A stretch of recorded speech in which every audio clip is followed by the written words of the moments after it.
네, 오늘 민수기 12장 9절 민수기 12장 9절 말씀 같이 한번 읽도록 하겠습니다. 민수기 12장 9절입니다. 12장 9절에서부터 16절까지 여호와께서 그들을 향하여 진노하시고 떠나심에 구름이 장막 위에서 떠나갔고 미리암은 나병과에 걸려 눈과 같더라. 아론이 미리암을 본즉 나병에 걸렸는지라. 아론이 이에 모세에게 이르되 슬프도다. 내 주여, 우리가 어리석은 일을 하여 죄를 지었으나 청하건대 그 벌을 우리에게 돌리지 마소서. 그가 우리 살이 반이나 썩어 모태로부터 죽어서 나 혼자 같이 되지 않게 하소서. 모세가 여호와께 부르짖어 이르되 여호와여, 원하건대 그를 고쳐 주옵소서. 여호와께서 모세에게 이르시되 그의 아버지가 그의 얼굴에 침을 뱉을지라도 그가 이레 동안 부끄러워하지 않겠느냐. 그런즉 그를 진영 밖에 이레 동안 두고 그 위에 돌아오게 할지니라 하시니, 이에 미리암이 진영 밖에 이레 동안 갇혀 있었고 백성은 그를 다시 돌아오게 하기까지 행진하지 아니하다가 그 위에 백성이 하세로를 떠나 바람광야에 진을 치니라. 아멘. 어제 우리 청년들 수련회가 있어서 제가 새벽 기도를 인도를 못해서 녹음을 못했습니다. 혹시 이 스마트폰을 통해서 말씀을 듣는 분들은 혹시 제가 설교를 보내지 못하는 날은 이런 수련회나 또 방송이 여러 가지 일이 있어서 못 보낸 걸로 이해해 주시면 좋겠습니다. 어제 큐티에 보면은 민수기 12장 1절에 보면 이제 그 미리암이 주도가 돼가지고 아론과 합세해서 1절에 보면 모세를 비방하는 장면이 나옵니다. 왜 그렇습니까? 구스 여인, 이방 여인을 취해서 결혼을 했기 때문에 그렇습니다. 근데 3절에 보면 모세가 온유함이 지면의 모든 사람보다 더하다고 했어요. 온유함. 이 온유함이라는 것은 하나님만을 철저하게 의지하는 그런 마음의 자세를 말합니다. 오직 주님, 오직 하나님만 의지하고 기도하는 그런 자를 온유함, 심령이 가난한 자, 똑같은 말씀입니다.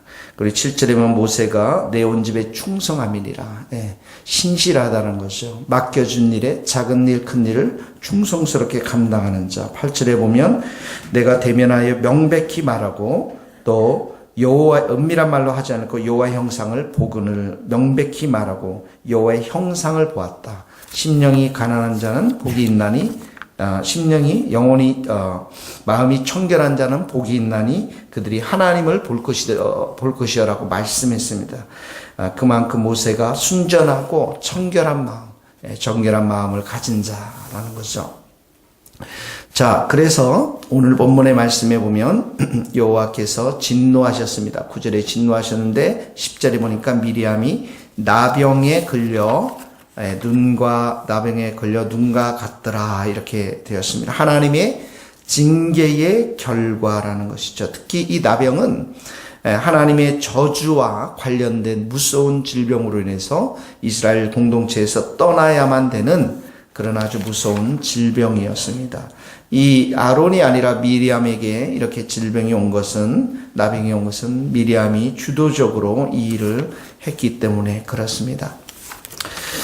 그러나 이렇게 하나님께서는 우리에게 사랑하는 자들에게 징계하십니다. 우리가 죄를 범했을 때 히브리서 12장 5절 6절에도 보면 내 아들아 주의 징계하심을 경히 여기지 말며 그에게 꾸지람을 받을 때 낙심하지 말라. 주께서 그 사랑하시는 자를 징계하시고 그의 받으시는 아들마다 채찍질 하심이니라 하였으니. 자, 하나님은 우리 믿는 자들에게 죄를 범할 때 또 이렇게 징계하시는 하나님이십니다. 근데 무엇을 위한 징계입니까? 낙심을 위해서 징계하는 것이 아니라, 지옥으로 보내기 위해서 징계하시는 것이 아니라 우리를 사랑하고 우리를 돌이키고 우리를 회개시키기 위해서 이렇게 징계하시는 하나님이십니다.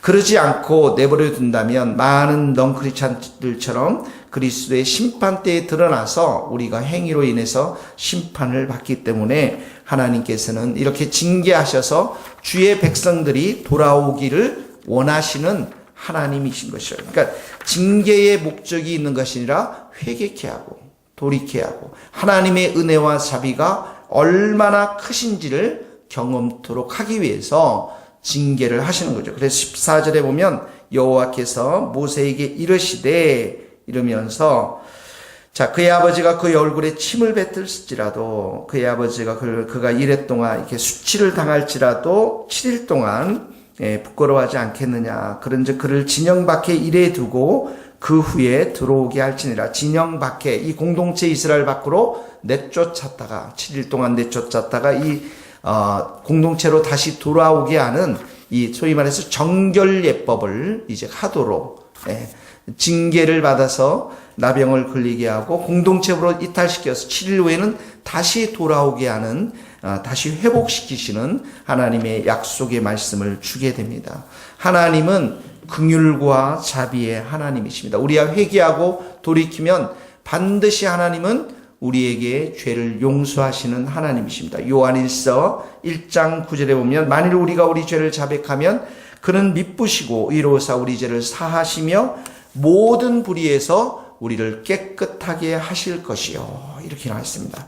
예레미야가 3장 22절 말씀에도 여호와의 자비와 긍휼이 무궁함으로 우리가 진멸되지 아니함이라. 예루살렘이 죄로 인해서 황폐케 되었을 때도 예레미야 선지자가 이렇게 예언을 했던 것입니다. 요엘서 2장 13절에도 이런 말씀이 있어요. 너희가 옷을 찢지 말고 마음을 찢고 여호와께 돌아올지어다. 그는 은혜로우시며 자비로우시며 노하기를 드디하시며 인애가 크시사 뜻을 돌이켜 재앙을 내리지 아니하시니라. 하나님의 마음은 징계와 심판에 있는 것이 아니라 물론 징계하시고 이 세상 마지막에는 심판하시지만 거기에 있는 것이 아니라 자비로우시고 은혜를 베풀어 주시고 회개하기를 원하시는 하나님이신 것을 우리가 기억하면서 오늘도 우리의 삶 가운데 부단히 회개하시고 돌이키고 오직 여호와의 하나님과 여호와 하나님의 자비와 은혜만을 의지하며 살아가는 우리의 삶이 될 수 있기를 예수님의 이름으로 축원합니다. 두 번째 보면 자 이제 나병이 얻었어요. 그랬더니 11절에 보니까 아론이 이에 모세에게 이르되 거기다 밑줄을 그었어요. 아론이 하나님께 가지 않고 모세에게 갔습니다. 잘못을 누가 했습니까? 지금 아론과 미리암이 누구에게 했습니까?